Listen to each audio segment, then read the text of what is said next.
Mga Marites, panarbaho mo! Mga Marites raw, magtrabaho daw kayo.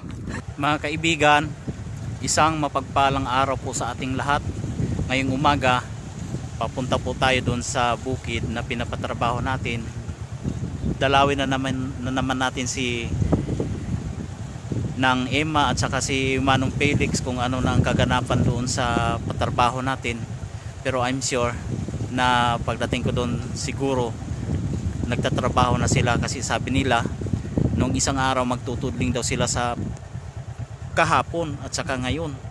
Titingnan natin kung nagtatanim na sila ng mais, kasi yun ang pinapatanim natin.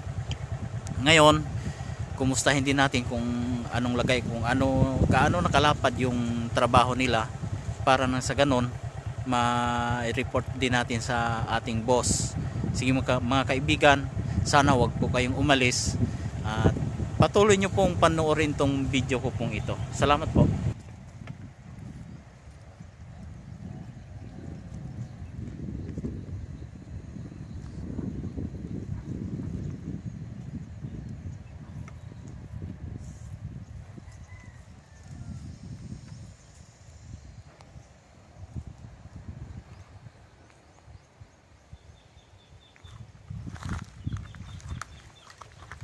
Nang, Mga Marites, panarbaho mo!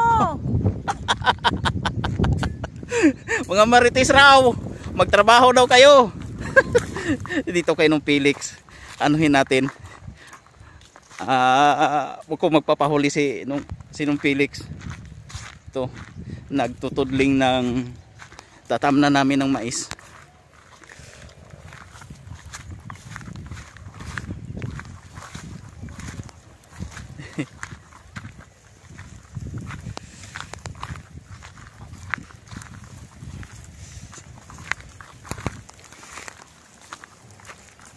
Mga Marisol, buligin yung bana.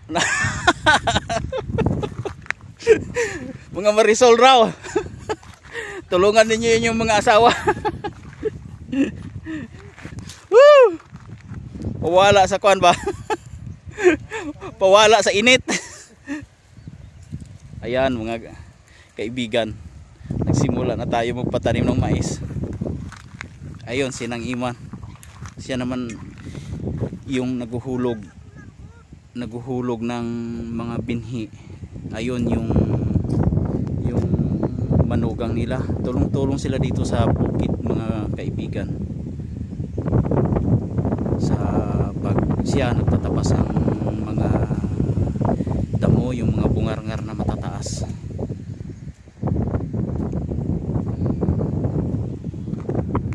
Ito po natin.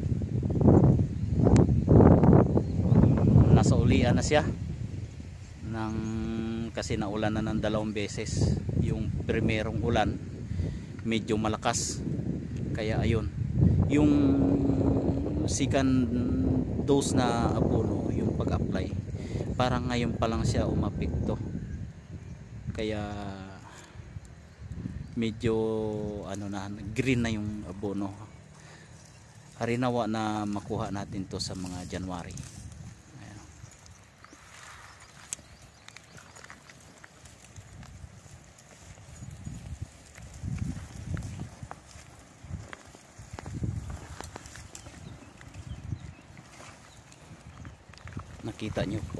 Nakita nyo kung paano o gaano kahirap ang magtrabaho sa bukid.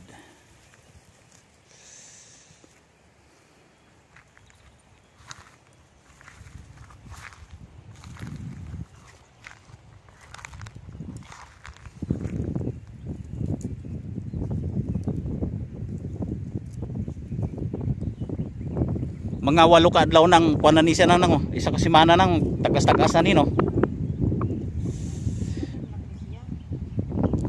Bali duha na ni mo kaadlaw nang. Sige. Ito sila mga kaibigan, nagtatrabaho lang silang tapat kahit nakatalikod kami, hindi namin sila nakikita, pero yung time talaga sinusunod nila. Ito lang yung kagandahan sa kanila, kaya pinagkatiwalaan ito sila ni doktor, yung amo ko din.